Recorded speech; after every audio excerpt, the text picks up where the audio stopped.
welcome to another episode of Cemetery Strolls. Today we are in London. We're at the City of London Cemetery and Crematorium in E12. Obviously this is going to be a massive place, but this is just a short visit. I'm actually up here visiting my sister-in-law's mother's grave, so I thought I'd use this moment to grab a bit. So there is some, but I will be coming back to this place. It's going to need at least a day, so let's take a stroll.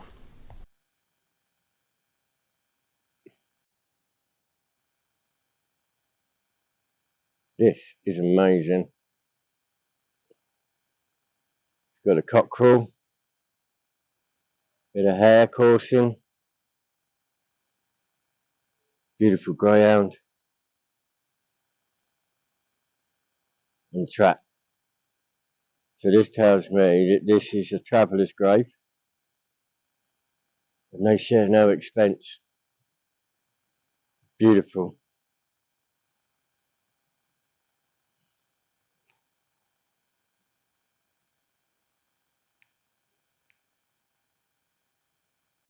For those of you that didn't know, the City of London Crematorium and Cemetery is actually one of the Magnificent Seven around the outskirts of main London City.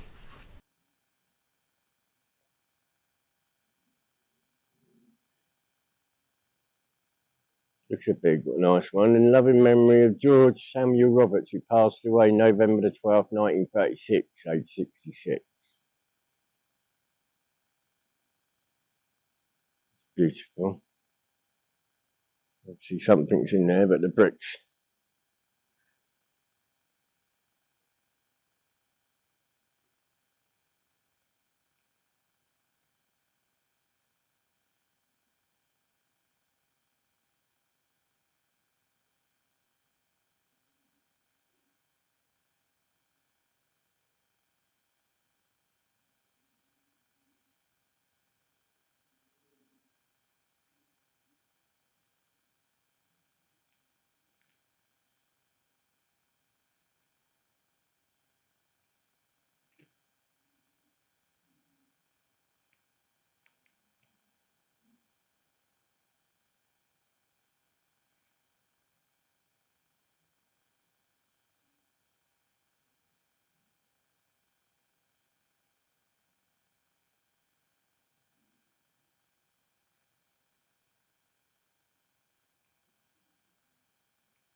RAF one here.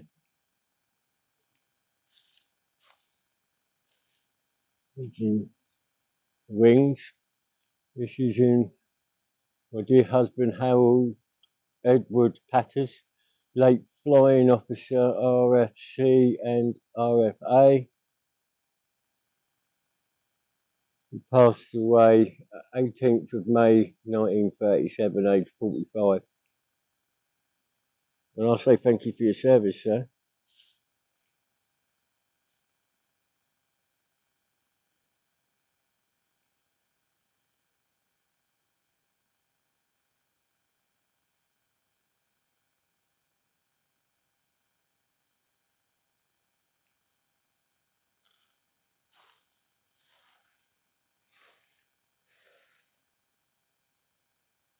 I really see some of that.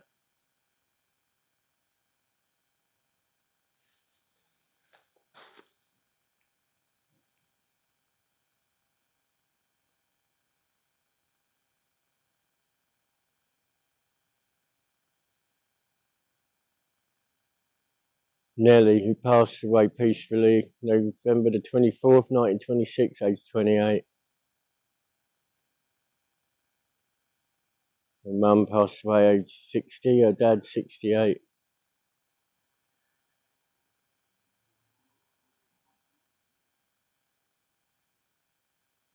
Nice engraving.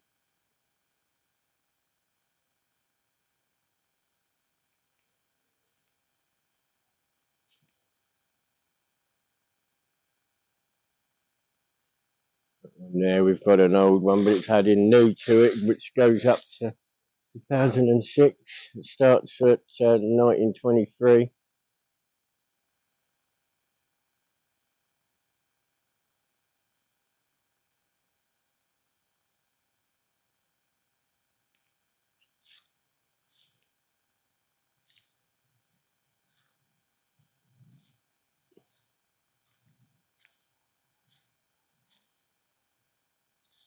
Francis Mead Corner, 3rd of September 1833 till the 15th of July 1908.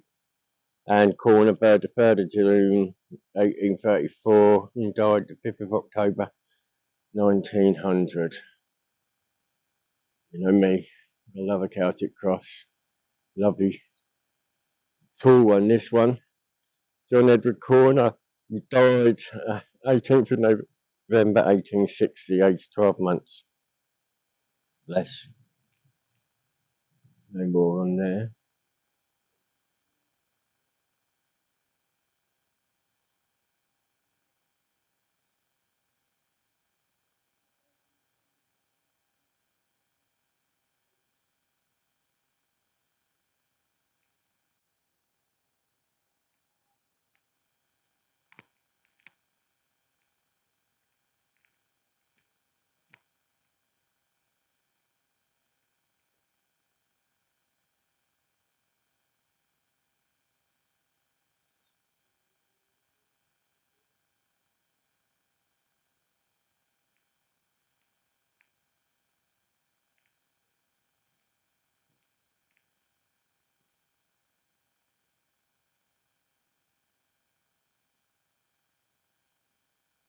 It's just like a ribbon around the top of a shield made of stone. Frank Windsor, who passed away 28th of January 1910. His wife Martha, who passed away 20th of October 1946, age 85.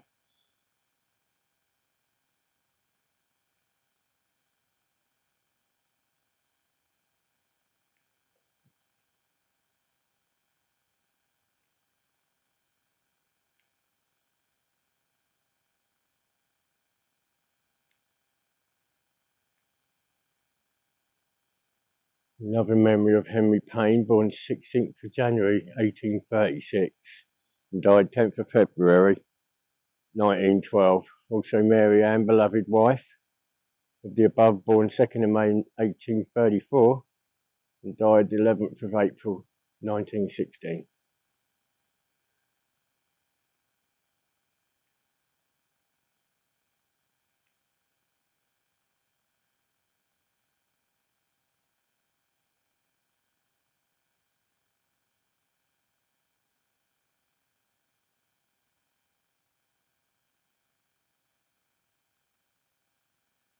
Here we have a small plot for the sisters, the nuns.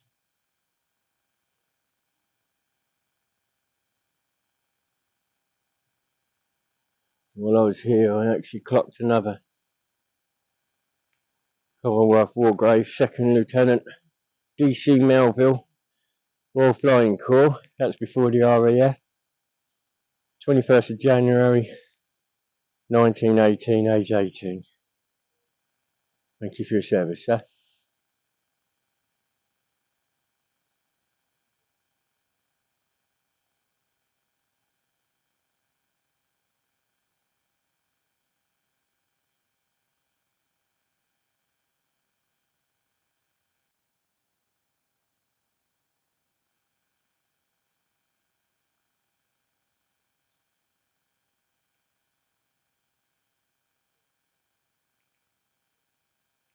Fanny Squire Tucker, 1894. Let's say nothing else.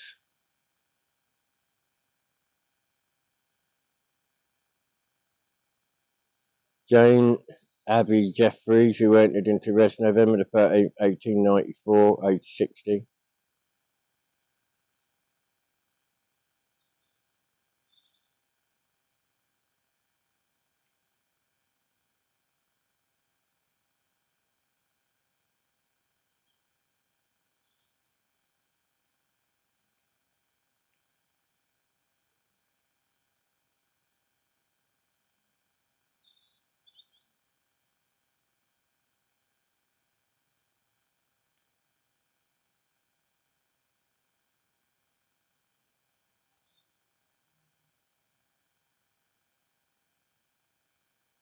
That's a large. Sydney William, I think it's Cheetham. MRCS LRCP, who died 27th of April 1913, age 49. Also Daniel, who died the 21st of Jan 1907, age 77.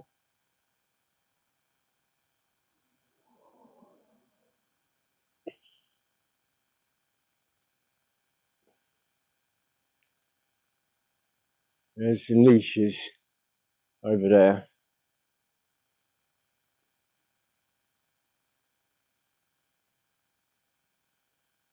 This road's actually named after Cheetham, so I've just noticed.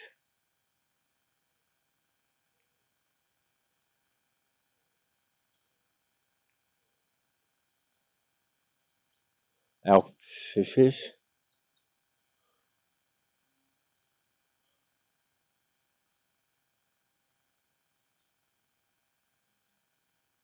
RFA at the top there.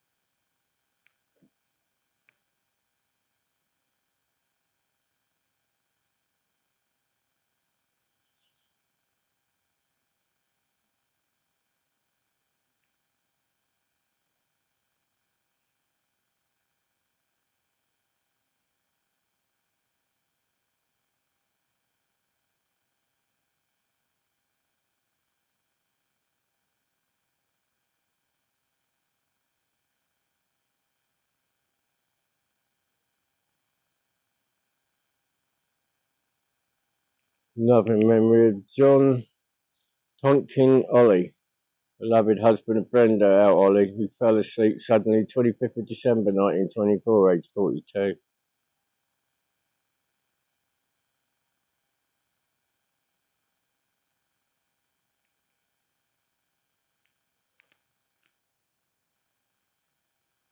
Beautiful angel. Mary Ann, who died 18th of July 1949, age 65.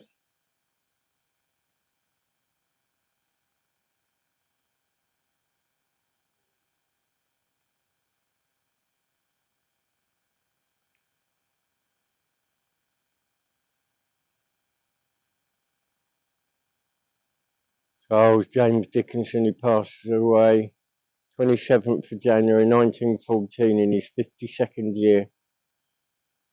Also, his dear mother Ada passed away April 1st, 1927, age 61.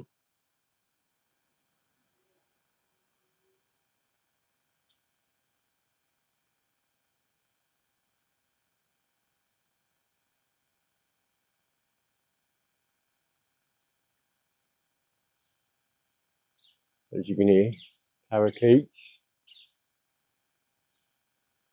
new native bird to London.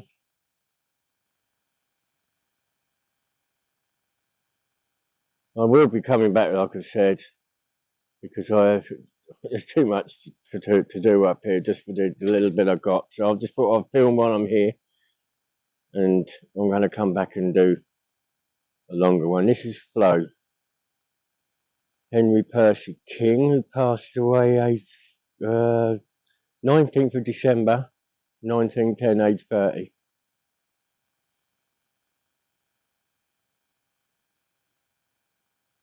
Seems like a lot of the hands have been broken off, unfortunately.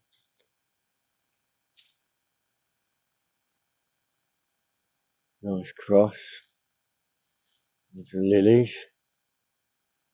George Bamford, who passed away 3rd of January 1912, age 69. Also Emma, his wife, passed away 14th of March 1913.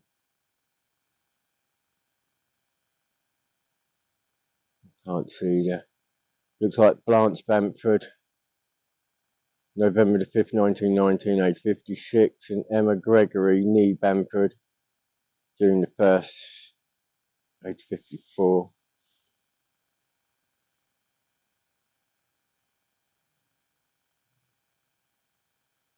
This is lovely.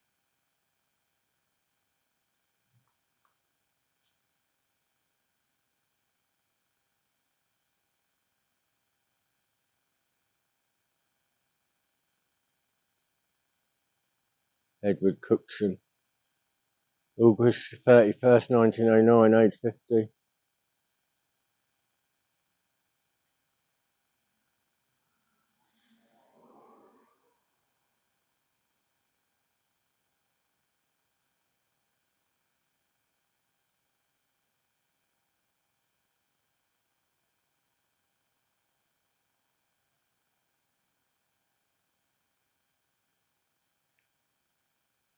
Louisa England, who died 13th of October 1903, age 71.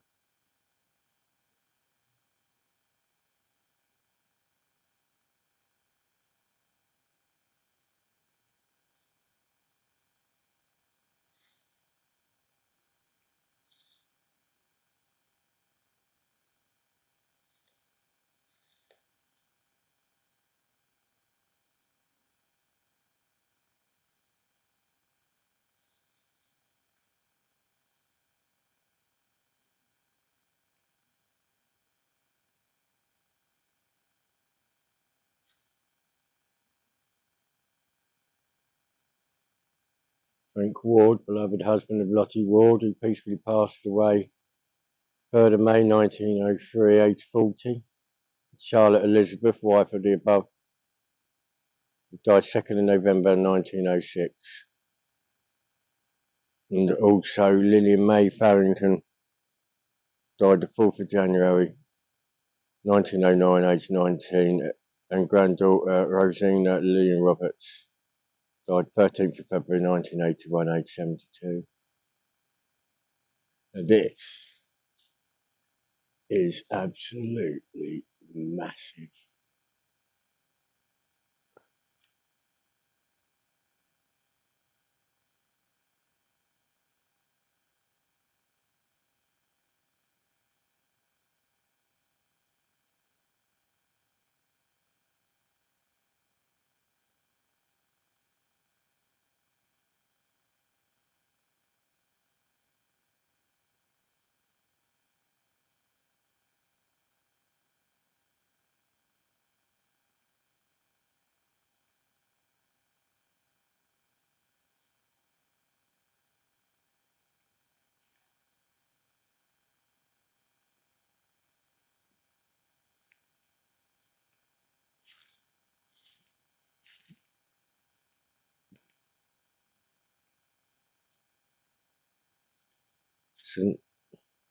St Leonard, Eastcheap, 1842.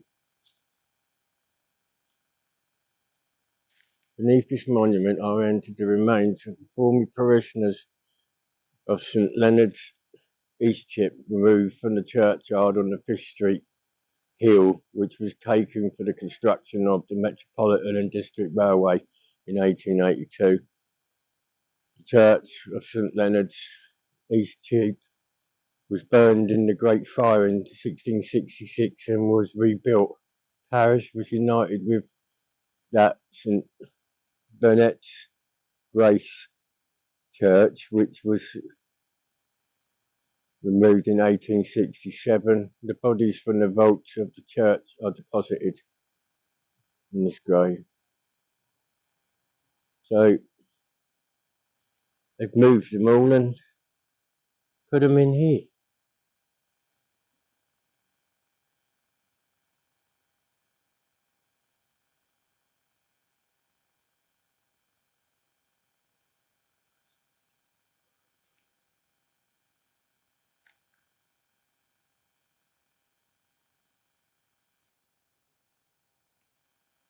Another memory of my dear husband Charles Muddle, who died June the 29th, 1921, age 59.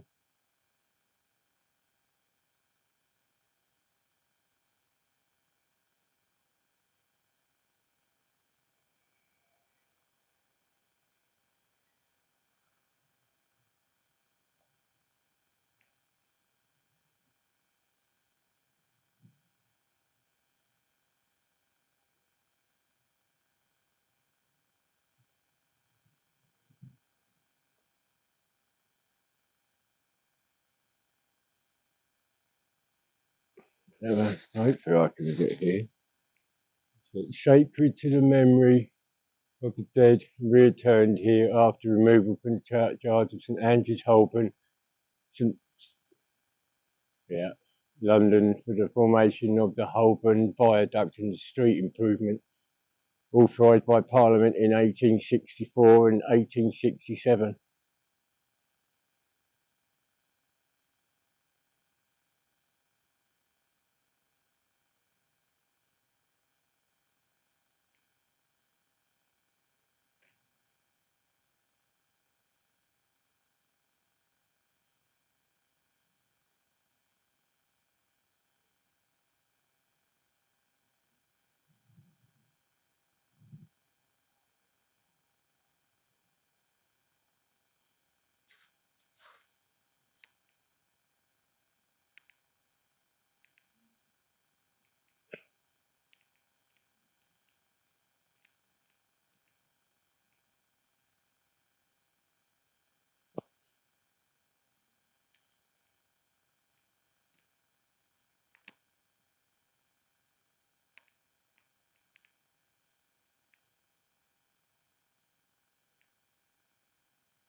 I like the shell shape on this one. Loving memory of Robert, the beloved husband of Anne Florence Evans, who passed away 29th of December 1917, and Anne Florence, 13th of August 1950, age 71.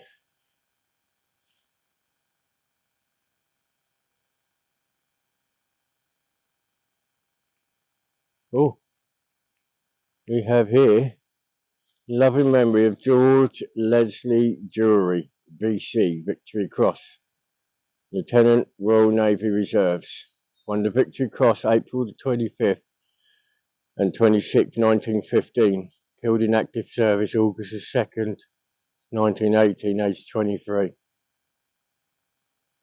Thank you for your service, sir. George Leslie Drury, VC, Lieutenant, Royal Navy Reserve. World War One Victoria Cross recipient. Born in London, England, he served as a midshipman in the British Royal Navy during the troops landing on V Beach, Cape Helles, Gallipoli, in Turkey on April the 25th, 1915. The ship, HMS River Clyde, was under a murderous fire attempting to get the lighters into position on the shore. Midshipman Drury, with 3 others and his commanding officer, left the ship to secure the lighters on the line. Midshipman Drury was wounded in the head but continued his work and twice subsequently attempted to swim from lighter to lighter, securing the station line. For gallantry in the face of enemy, he was awarded the Victoria Cross on August 16, 1915. He later achieved the rank of lieutenant, but was accidentally killed while on active service on HMS William Jackson at Scapa Flow in the Orkney Islands. Midshipman Drury assisted Commander Unwin at the work of securing the barges under heavy rifle and Maxim fire. He was wounded in the head but continued his work and twice subsequently attempted to swim from barge to barge with a line. Supplement for the London Gazette, 16th of August 1915. The King is gracefully pleased to approve the grant of the Victoria Cross to Midshipman George Leslie Drury, RNR, for the conspicuous acts of bravery mentioned in the foregoing dispatch. Dewey later achieved the rank of lieutenant, but on the 2nd of August 1918 he was accidentally killed whilst on active service on HM trawler William Jackson in Scapa Flow off the Orkney Islands. A block from a derrick hit him on the head and fractured his skull. His body was carried south and buried to the City of London Cemetery, Manor Park. His Victoria Cross is now displayed in the Imperial War Museum.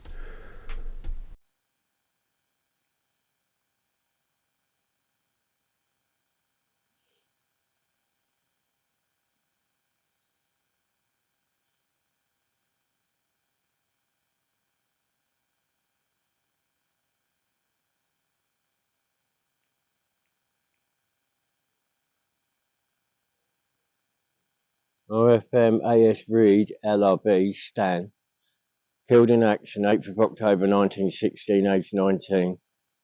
Also, Private H. Reed, ASC, MOT, Hector, brother of the above, died in hospital 15th of March, aged 1918, aged 22. Also, Benjamin James Reed, father of the above, passed away peacefully August 16th, 1929, aged 66. And also his wife, Susan, who died 4th of November 1945 in her 91st year, and is interred in Western Churchyard in Surrey.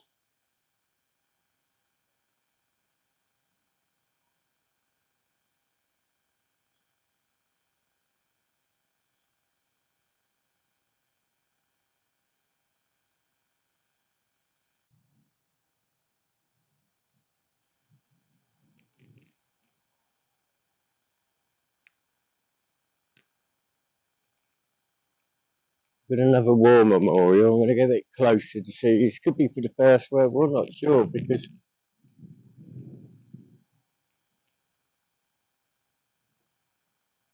in this garden of remembrance rest the bodies of 230 civilians, men, women, and children of the City of London and the metropolitan borough of Bethnal Green and Stepney, who lost their lives in air raids in London during the war of 1939 to 1945.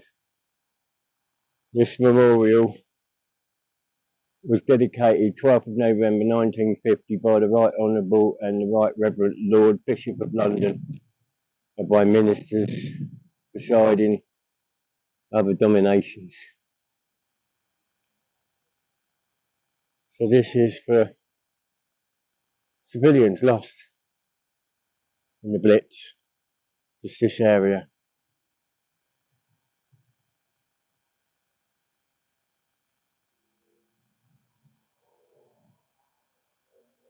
That's from Ballard Stepney. Another one of Stepney, all full. City of London. Somebody just called Perry there. Smith B. And then the Metropolitan Borough of Bethnal Green. Bethnal Green actually is the place where the Craig twins actually come from.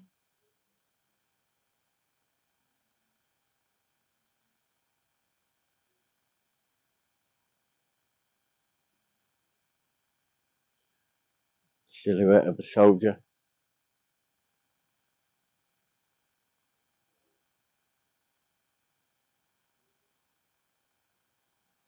Rest in peace, all of you.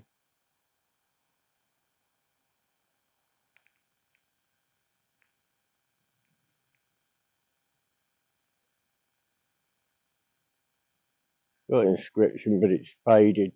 Seemed to be in one of the old parts of the graveyard.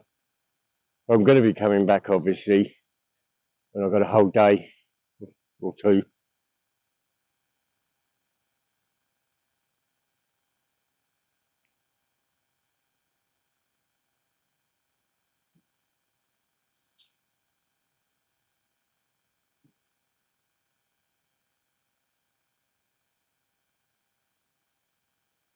We have 5.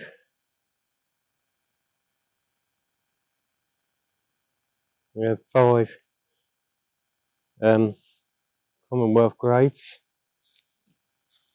We've got 1559185 Bombardier E.C. Adams Royal Artillery, 16th of February 1945, age 26. Thank you for your service, sir. And we also have next to him 1059581 Craftsman F.L. Redfern Remy, 30th of January 1945, age 23. Thank you for your service, sir. And we also have 1899438 Sergeant J.T. Frampton, Air Gunner, Royal Air Force, 2nd of January 1945, age 20.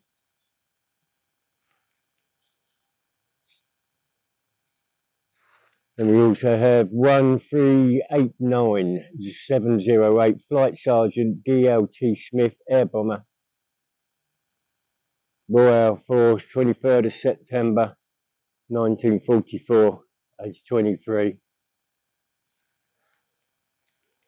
And the other it's 1376742 Warrant Officer A.L. Page, Air Gunner, Royal Air Force, 21st of July 1944, age 23. Thank you all for your service.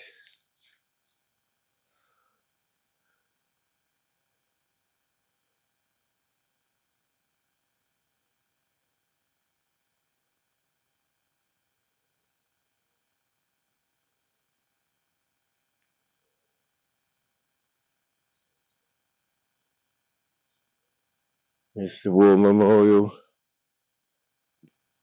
for this area.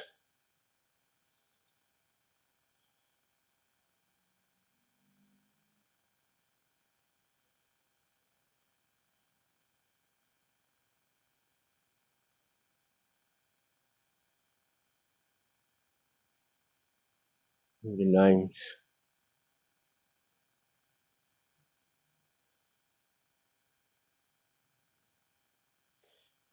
Never seen one of these. This is one of the registers where you can normally open it, and then there's a Commonwealth War register inside with names.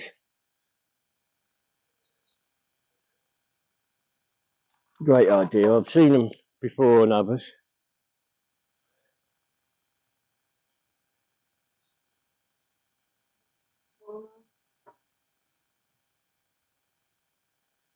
Is that locked up? Make sure that's airtight. This is one beautiful cemetery, and I can't wait to come back on a good day, sunny day.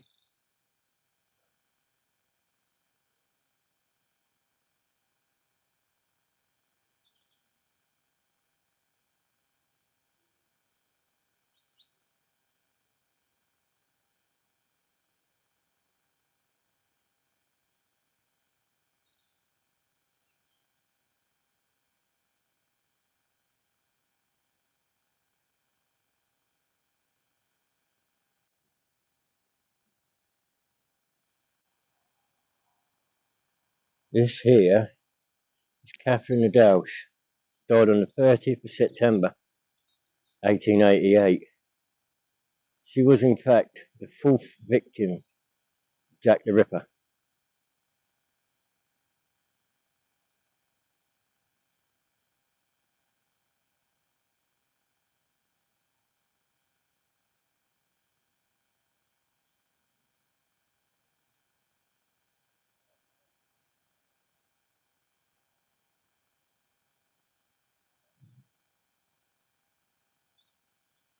What we're going to do, we're going to lay a flower down for us all with some cemetery strolls. And then what we're going to do, we're going to go and visit the other one.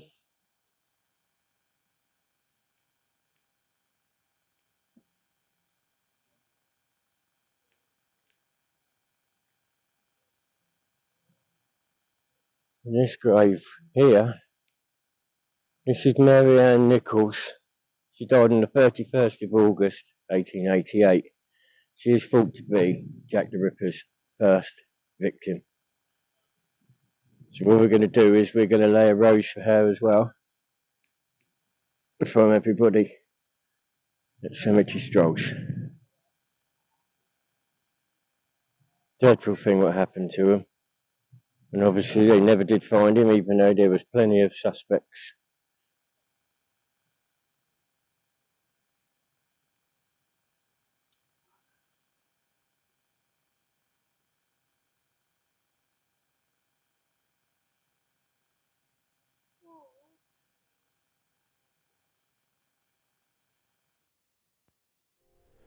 What we're going to do now is we're going to take a walk into the memorial garden. We're going to go and visit the grave of one of the greatest British sportsmen ever.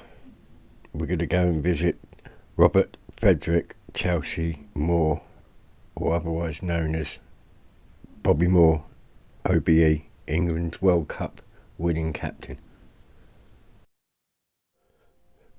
Bobby Moore, born April the 12th, 1941 in Barking, Essex, is an English football player known as the Golden Boy of English football and captain of the national side that defeated West Germany 4-2 in the 1966 World Cup final at Wembley Stadium in London. It was England's only World Cup championship and the highest point of Moore's 19-year, 1,000-game career. Moore, an inspired defensive player, made his professional debut with West Ham United in 1958, and within months he was the captain of England youth side, and in 1964 he was named English Footballer of the Year after leading West Ham to the 1963-64 FA Cup Championship, and the next year he guided the club to the European Cup Winners' Cup title. In 1973, after 544 games with West Ham, he transferred to Fulham FC, where he played almost 124 games before retiring in 1977. Moore played 18 games for England youth and 8 for the under-23s before joining the senior side in 1962 against Peru, the first of 108 games for the English national side, 90 as captain. He faced the darkest point of his career when he was falsely accused of stealing a diamond bracelet in Bogota in Colombia just days before the 1970 World Cup began in Mexico. Despite the bad publicity and personal strain, he played brilliantly in England's hard-fought 1-0 group match loss to Brazil. The mighty Brazilians were also at their peak. The result, one of the greatest football matches of all time. It included some magnificent individual skills. Before the tournament, Moore had been wrongly accused of stealing a bracelet in Bogota. Moore, though, was quite incredible. He played Pelé and Jairzinho absolutely superbly. We've only got two defenders back. Round the ball then, Bobby Moore. Now Muller is coming. Jairzinho going all the way on his own, and Moore stops it. What a player this fellow is. Pressure. On the England defense, Castello. And here's Pelé. Jairzinho. There it is. Jairzinho gets it.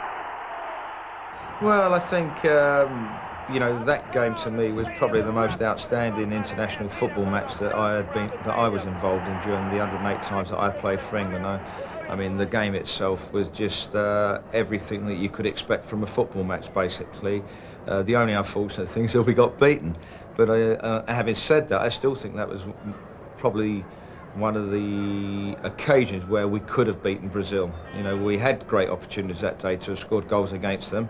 And even though we were beaten 1-0 on the day, I think we all in our own minds felt confident that we could still qualify. And if we had qualified and had the opportunity to play in Brazil again, I think we would have relished the chance more than they would have done.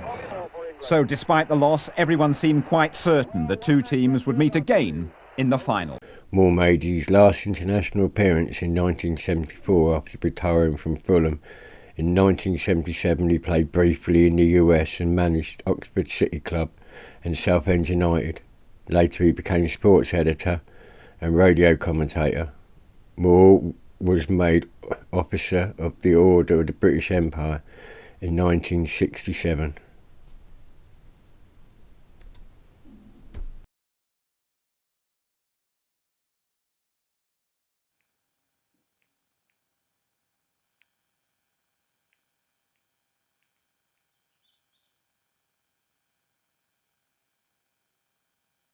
Right, I'm going to say thank you very much for joining me on this pleasurable walk to the London Cemetery. This is one of the Magnificent Seven. I have got to come back, obviously, it goes without saying. So, I thank you again. Appreciate your support. Don't forget to like and subscribe and leave a comment. Remember, subscription, it is free. So, thank you for watching another episode of Cemetery Strolls. Goodbye.